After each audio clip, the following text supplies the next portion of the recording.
Here. Ms. Gates? Here. Mr. Hudson? Here. Mr. Seaver? Here. Mr. McLaughlin? Here. Christina Robertson, Gardner staff. Okay, and we will turn it over to you. Yeah, thank you.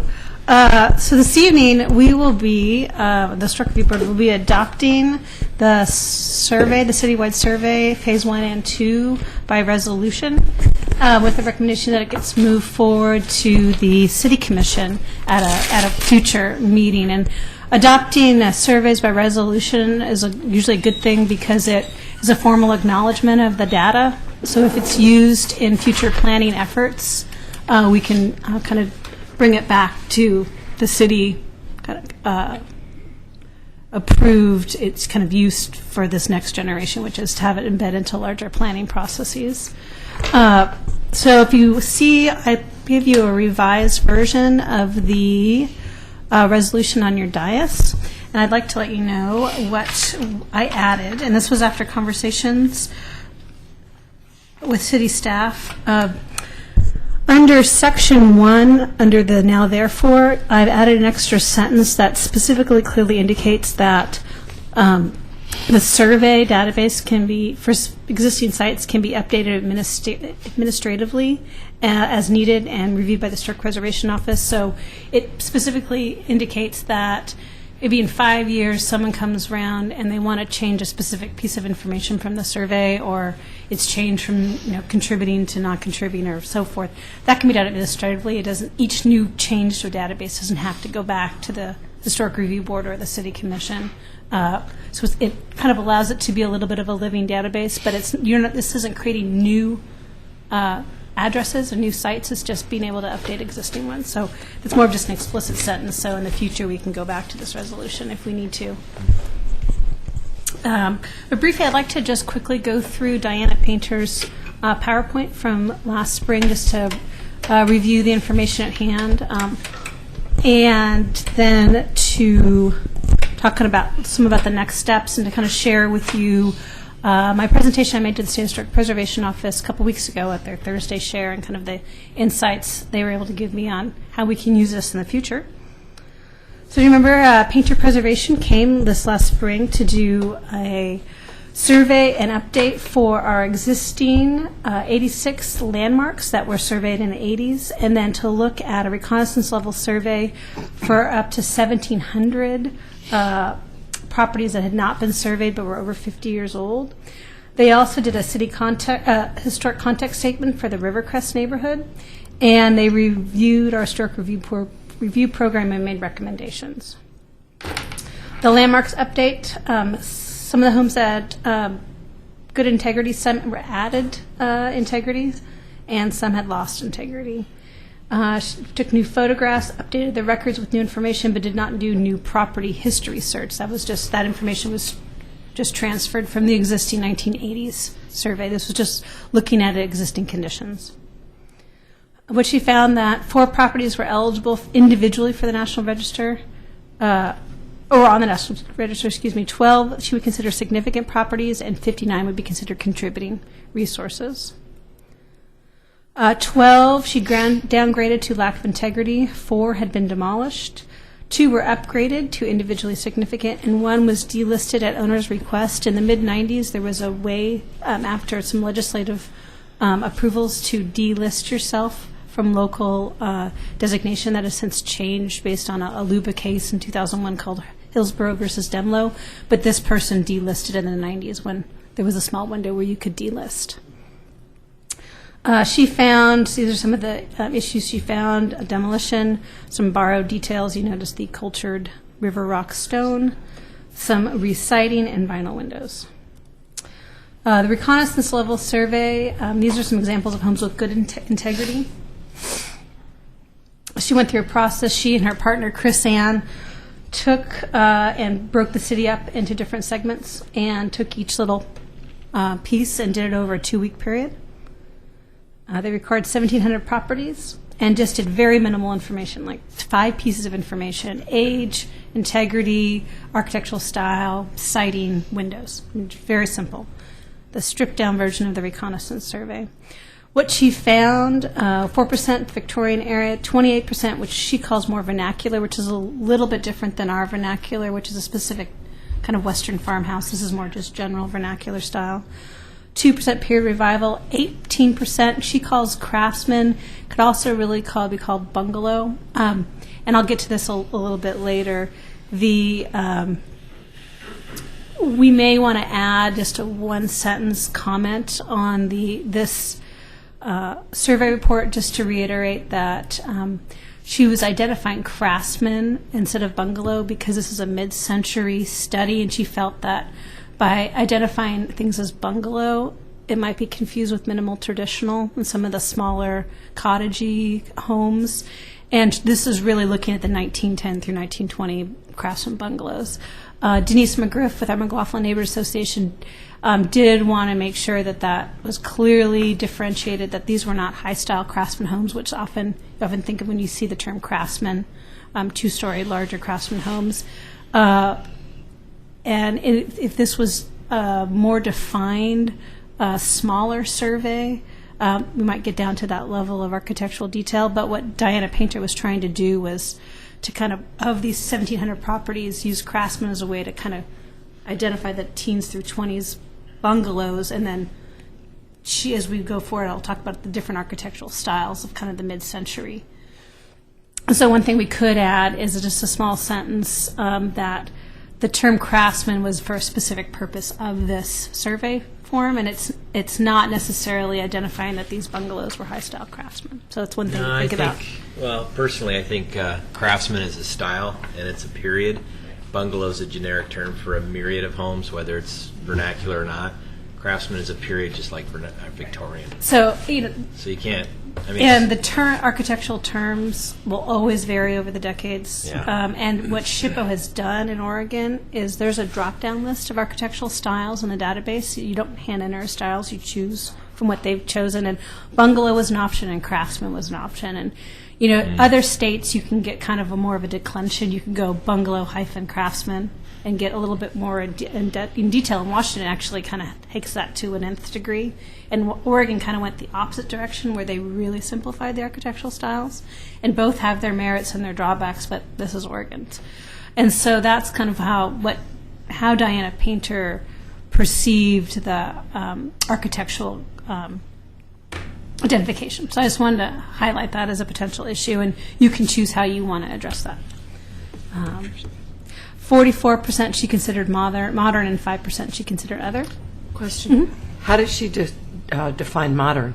And I'll go in. There's some additional, that's kind of a overarching general category, and like ranch, minimal, traditional, those all kind of would fit into the modern classification. But year-wise, starting what year?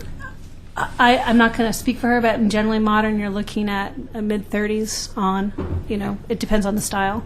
If it was a 30s colonial revival, then it wouldn't be considered a modern style, even though it would be the 30s. But if you were 1939 minimal traditional, it might be considered more modern.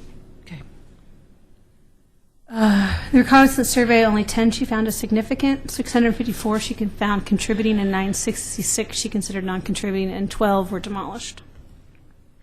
What she found were replacement windows and replacement siding was for the primary reasons to move a building from contributing to non-contributing status. Here's some examples.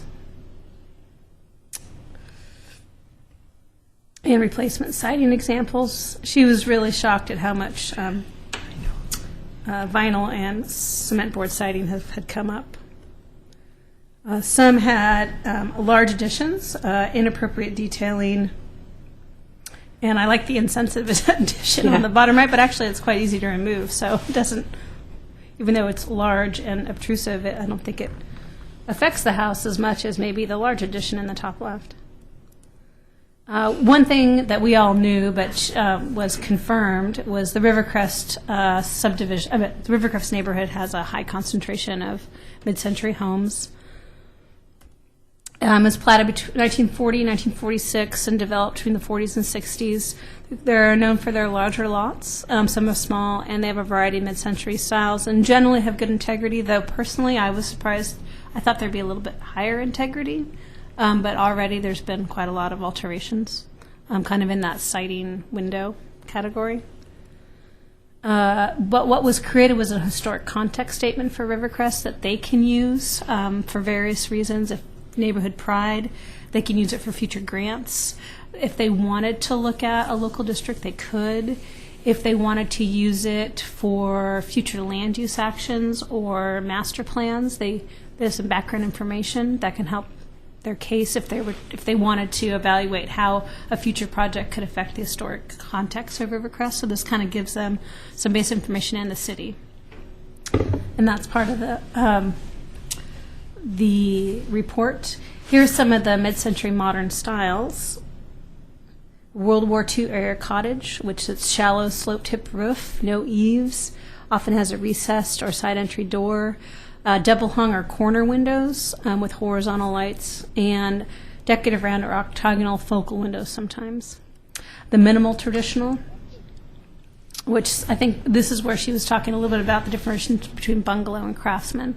I think some people might consider some of these bungalow-esque, but she really wanted to identify these out. They have side gable or hip roofs, narrow, no eaves. They're more square or slightly rectangular in plan. They have a small covered stoop. They had varied materials, and they also had double hung and sometimes small picture windows. These are the early ranch homes. Side gable, slightly rectangular footprint, open floor plan, horizontal oriented windows, and usually the one-car garage is integrated as kind of the earlier, smaller ranch homes, which is a little bit bigger than the larger late 50s, early 60s ranch homes that often had the two-car garage or the more sprawling ranch on the larger lot. Much more horizontally oriented, often with a hip roof. Some of the regulatory review that she identified, and we'll continue this at our next agenda item after this adoption. Generally, she felt that our preservation policies were good. She did have some recommendations to update our zoning code. Our zoning code was created in the early 80s for the historic overlay and kind of has been added onto over time. And so it could have a fresh rewrite, with a brand, kind of bring in everything that was there, but write it in a brand new, more readable fashion with more kind of today's legal wording rather than 1983 understanding of land use planning and how things have changed a little bit in regards to clear and objective standards and how processes go. So that's just definitely something we could do. I don't know if there's nothing legally that's needed, but it doesn't, not very easily read by the average person. Design guidelines, specifically for design guidelines for alterations to more focus on the Secretary of Interior standards, which we have adopted, but we don't put up forward for when we talk to people on alterations and additions, and try to increase the consistency between our really nice design standards for new construction and our kind of cobbled together design guidelines for alteration. So that would help to kind of have both documents appear closer and the same. And in general, public education, hold more workshops on rehabilitation practices, and revise the website to be more user-friendly. She always recommends to continue the survey program, so we did this big chunk, but what's our plan for the next 5 and 10 years to bring those properties in and survey them as we march forward with time? Focus on mid-century neighborhoods and consider a preservation plan, which we don't have our own standalone preservation plan. It was kind of been incorporated in our comprehensive plan, which was adopted in 2004, but is an option if we wanted to really create a standalone preservation document of kind of the goals and policies of the city on preservation and kind of how we can have action items that kind of go beyond maybe this year and next year's goals, but kind of take over a 10-year period. So that's our presentation from this May. What I'd like to do tonight, if possible, is to adopt this by resolution. We have the revised version on your dais, and that will be adopting the Phase 1 report, the Phase 2 report, which is, actually, the Phase 2 report is the base information for the elevator and the promenade, which will be used at a future National Register nomination. And I'm actually already in conversations with SHPO, and there's potentially some money to help us with that. That's outside the CLG process. So I will let you know how that's going. And then it would be to adopt the database. And what we'd like to do with this database as we move forward, and our GS department changes over to our new mapping program, which will be in a couple months, where we're integrating a brand new mapping program, is we'll be able to take the all the reconnaissance level properties, and especially in-house, create a theme inside our mapping program. So if you click on it, you instantly in the city get all the contributing and non-contributing properties, or you can find out which properties. Let's say you're doing there's a city water main project. I'm just going to make up an issue, or maybe a pump station. Public Works can quickly look at that intersection and say, are there any historically contributing homes? Is this even an issue? Is it a hodgepodge? Are we affecting anything? Is this even something we need to look at as an issue to review? The idea is going to get this historic information at the very beginning of the process. Could you be able to click on Craftsman? No, See all those homes? probably not at that level. Yeah. That's the first phase, and we'll be working with GIS. And I know we can do it in-house, and we're going to work really hard to be able to get it on the website version of our mapping program as well, so the And public can everybody get have that. access. At the minimum, I know we can get it in-house, so that's the first step.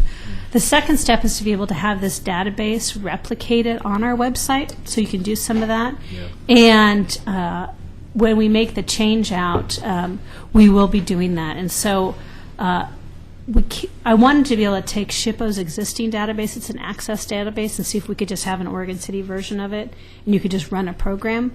It's not quite working, so we may take our own version of the data and display it how we want. So yeah, we're trying to be as dynamic with the data as we can when our GIS folks can get some of the new version online. So that's going to really be a next year process as I'm able to work with them. But the goal is to have as much of this information available to the public online as they can. So are you wanting us to make a motion on this resolution? Yep.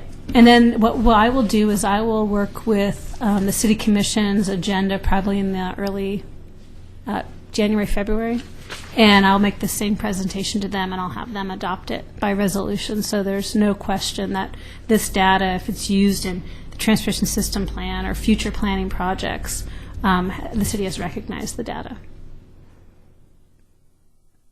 Let's see, so one thing, if this Craftsman versus Bungalow question is something you want me, I can add an extra sentence or two if there's something you want to address. I wanted to bring it up because it was a concern from Denise McGriff, and I think it can easily be addressed if that is an issue, or if not. Does anybody have it That's as an fine. issue? I don't. Okay. Nah. And then I made the revision to the resolution, and then I'll be giving you updates as the year goes by on how I can be able to integrate this data, both in-house and out-of-house online. At a minimum, in the next month, I'll have the 160-page report. You might saw a version that will have all the photos this time. So the photos are now all attached, and you'll see probably 6 or 7 sites per page. It's on horizontal, and it'll have just the basic information: the address, the architectural style, the year, the condition, contributing, non-contributing, in the photo. So there'll be one big PDF for the time being that has all the 1,700 properties. So that'll go online as soon as we can get that generated. We're having some kinks with the Access database, but that should be fixed by next week. So that, at a minimum, will go up online. I have a question. To what extent is it a problem to have all these different definitions of styles? I mean, what I hear is that some people have this and some people have that. If you put 5 preservationists in a room and had an in-depth discussion on architectural styles, you probably would sometimes have 5 different answers, or at least in certain situations, it depends on the community, it depends on the preservation professional, and it depends on the situation. Is this a reconnaissance level, or are we getting down to a National Register nomination? And so kind of how I like to look at it is you have to look at it in the context of the report you're looking at. You know, the State Historic Preservation Office survey forms have changed 4 times since I've been working in this field, and they will change again. I mean, they're always the information they want, the information they don't want. Survey forms are always going to be slightly different, and the person that you hire might have a slightly different architectural description. So that doesn't bother me as much when we're at this, like especially 1,700 property data, because we're looking at broad swaths. What did we get out of this survey report, which was, at least I saw, is, yeah, we have a lot of contributing mid-centuries, but we have a lot that aren't. And we don't have a lot of areas with high concentration, but we have one area that's Rivercrest and has somewhat high concentration. I mean, that's kind of the big picture of what this report does.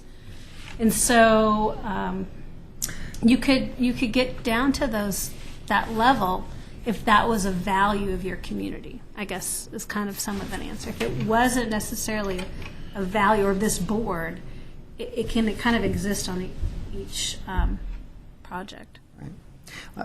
Being an IT guys, definitions are like the critical piece, right?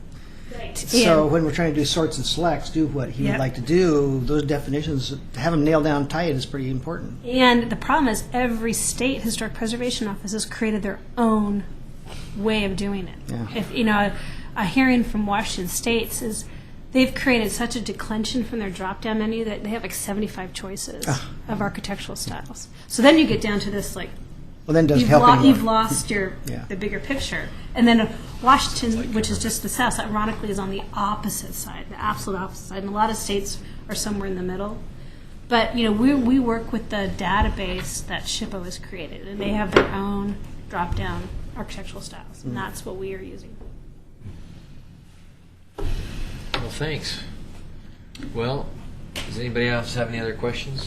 Well, I move that we adopt the resolution adopting the 2011 Historic Survey and Update. Does anybody want to second that? I'll second that. Okay, put it to a vote. Ms. Toll? Aye. Ms. Yates? Aye. Mr. Metzen? Aye. Mr. Seaver? Aye. Chairman Bluffman? Aye. Motion passes 5-0. So I should sign this and give it to you. Yes, please. Just have to change the date too. We can, and I can get you a Oh, new yeah. version to do it. Oh, it That's should be okay. 2000. I can send you a new version. Oh, It doesn't have to be signed exactly No, tonight. it should It's be. you okay. can use my signature, right? My secret special signature. Yeah, Yes. go ahead and use that. I, Daycare says it's go for it. Sorry. Okay. What's so next? The next is our agenda items. I have 2 people's response from Diana Painter's recommendations. So what I'd like to do, just briefly for the other members, I'm going to kind of list, say each one, and if you want to say high, medium, low, I'm going to jot it down and then kind of let you know what the other group said. The goals. Right, to see if this was high, medium, low importance to add to our goals for 2011, 2012. And then we can kind of see if we can suss out if there's any ones that rise to the top or really quickly sink to the bottom. So the first one is revise existing 1740 historic overlay to address the comments that Diana had in her survey. I have a don't know and a medium from Cindy and Vicky. Don't know. I don't know. Whatever they said. We'll use that 2. response for. Give him my proxy. All right. So 2, revise existing guidelines for alteration and additions and combine with previously adopted Secretary of Interior standards for rehabilitation. I have a low and a high. Low. Medium. Okay, is there a medium? Absolutely. I would be a medium. Okay. 3, revise city website historic resources to be more user-friendly. I have a low and a high. High. That would be a high, as long as things have changed. I mean, the website's been kind of gooky. High. All right. As long as it doesn't slow it down. That can be that would be a great work program because a lot of that information just got up and got put up and got put up, and it'd be nice to think about how it'd be better and more user friendly. So I like that. It's easy to accomplish and and a tackle. So number 4, delist landmarks that have had irretrievable loss of integrity and/or were demolished, and perform a staff audit to determine how they were allowed to be altered without HRB approval. I have 2 highs. No. Yeah. I think that's really important. I agree. Find out what's the deal. I've determined a survey program every 5 years for new properties reaching 45 to 50 years old. Remember, they're not going to be 1,700 this next round. They're going to be Far less, but 100 and 100 and 200. yeah. So I have a medium and a low. Medium. Low. I'd say low. Under other suggested activities, ensure that any building and zoning permit applications for listed landmarks are referred to the Historic Review Program. I have a high, and doesn't this already happen? But it could be maybe I could share with you kind of the process of how we make sure that things aren't, and that would be kind of maybe a helpful. little bit from the Yeah. audit. Yeah. I mean, that might be kind of a tacked on from that. I think we've. Go. Sorry. Is it a problem? It has been a problem. We're attempting to, I think we've done a lot, but there's always new eyes is always good. The thing that would be the trigger is when new properties are purchased, we don't have a deed restriction for legal and money reasons. So we have to attack it many different ways. Right. So I could put that on as like a subheading of the audit. To Yeah. that's kind of, it'll be some of the recommendations maybe. B, consider having a tiered review of applications for certificate of appropriateness, whereby certain applications can be reviewed administratively, thereby streamlining the review process. We already have that a little bit. We could revisit that process and see how it's I working. think it's fine the way it is. Okay. I have a high, and don't we already do this? So. Right. I'll vote for that one. Yeah. Conduct workshop and hands-on programs for repairing and retrofitting historic windows. Another maintenance issue. I have a low and a medium. Medium. Medium. Medium. Okay. Make public information available about energy efficiency measures for historic buildings. I have a medium and a high. Medium. I would say high on that one. Okay. I mean, that's how a lot of non-conforming renovations happen, because people are trying to make them energy efficient. They think that this will save their, yeah. Right. Absolutely. Okay. E, make public information available about the downsides of painting brick, vinyl siding, wood siding, installing vinyl windows. So that's kind of taking it beyond energy efficiency. Medium. Medium. Yeah. Provide more information on preservation incentives, including state and federal program. We have a lot, but it's probably hidden on the website, and we could probably do a better job. So I have a medium and a high. Medium. Medium. High for me. Do you consider creating a preservation plan for the city and use it to involve the public in historic preservation activities and decision-making for the city? More information about this planning now. I don't have the second page, but it's kind of the more formal public involvement plan to get kind of, it would be a way to bring the public into setting larger preservation goals and checking in with the community as are we doing these things, you know, are we missing things, or are there parts to our preservation plan that should be more emphasized? So that it definitely is a time and money intensive process. Yeah, so that was my question. To what extent is this a formal process of public hearings and? It would be. It would be a formal document, and it would most likely be an ancillary document to the city's comprehensive plan. So we would probably have to use a CLG money and do and hire a consultant. But you know, we have access, and that's something we could do if that's of value. And one thing you could ask is I could bring examples of preservation plans at a future work session, or send it to you email so you can get an idea of what a preservation plan would look like. What'd you That's have on something- there for G? For, I have medium two and mediums? nothing. If we could look at someone else's Okay. or some precedents, that would be great. Okay. Because if they're just going to produce something like this document, what we've kind of discussed about as work session items, then it wouldn't be a good investment. I just remember a couple summers ago when we had our little gig at the Thursday evening concert. Remember we did all that? And we had our booth. 90% of the people that came were tenants. Yeah. And which makes me think that, you know, a large majority are, well, I shouldn't say that, but a lot are income property. That Sometimes that's where preservation this of stuff plans are happens. good if you see a city kind of veering off. It can get the public back organized. Or if you really do have two views in a city, you can use the preservation of plan as a way to do that. But I don't know necessarily if it's worth the time and energy right now. But it's definitely, a lot of cities have them. So Diana noticed we didn't have one. Got it. Can we, number 2, can I change my vote to high on that one? I know you're just taking a general. Oh, okay. The Secretary of Interior standards for Did I alteration. say high on that? You did. I said low. I got to think about it. That was a good option to creating a formal document, is referring to them to that. Yeah. And I'll change mine after your explanation from low to medium on that number 2. Okay.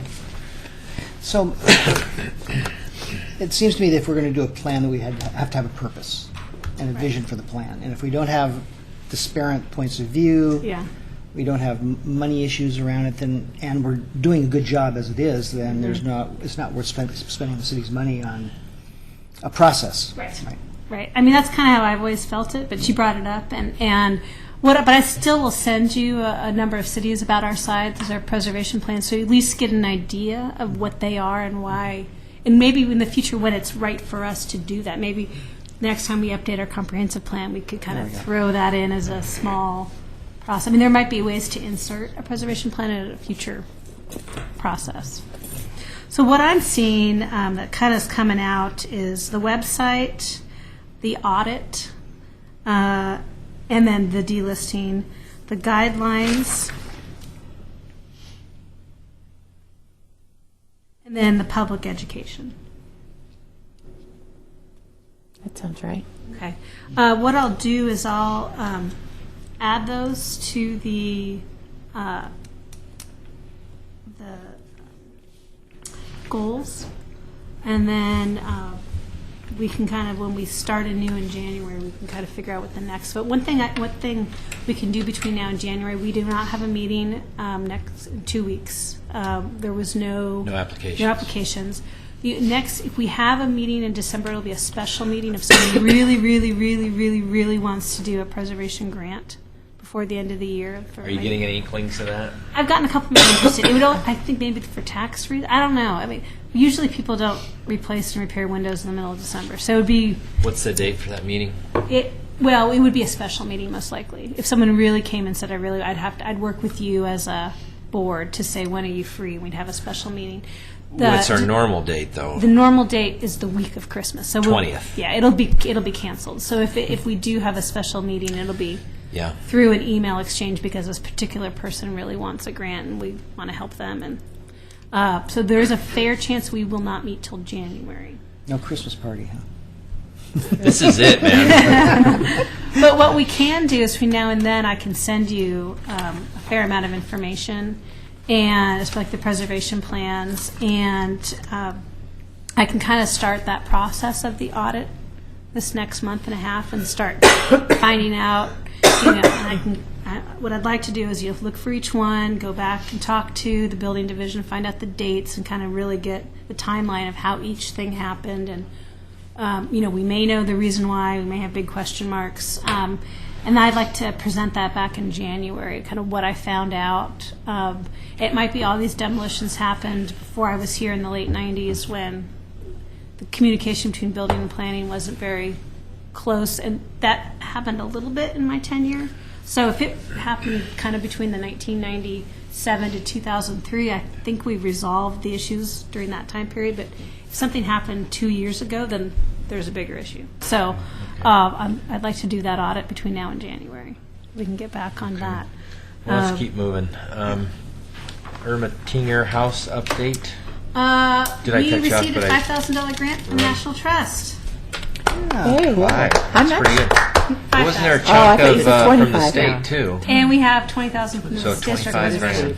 Well, what the National Trust grant is for, it's for the architects and engineers, which we're about to send out an RFP for the next couple weeks to get that team going, to get the plans. It'll pay for that. But we get to use the National Trust Good Housekeeping Seal of Approval logo on things. That, this is supported by the National Trust and the State Historic Preservation Office when we go for these next round of grants that are not 100% preservation related. We have all the important check boxes. And we have Historic Preservation League of Oregon cheering for us. So we've kind of done everything we need for the next stage. So that's But I could get that's the nice. financial ball kind of more visible so it can get rolling. Yeah. So, but we can't apply for the larger grants and the non-preservation related grants until we get plans, Get our because tickets punched. they need to see, you know, the Meyer Memorial Trust and the Oregon Cultural Trust and all these larger grant bodies that are not related to preservation need to have everything just laid out. And because this is exactly what we need. This is our gap. This is what you can provide. Which those other two grants were a little bit more leaps of faith for those two organizations. So that was fantastic for them. Okay. That's all I have. I didn't mean to cut you off. That's okay. All right. Well, then, last thing. So the last thing we're going to do, Mayor Neal's here. We have 2 positions open. We're going to turn off the and close the want me- recording portion of the meeting. Do you want me to close the meeting? Yeah, want to. Well, we can close the meeting now at 6:44. So you want us to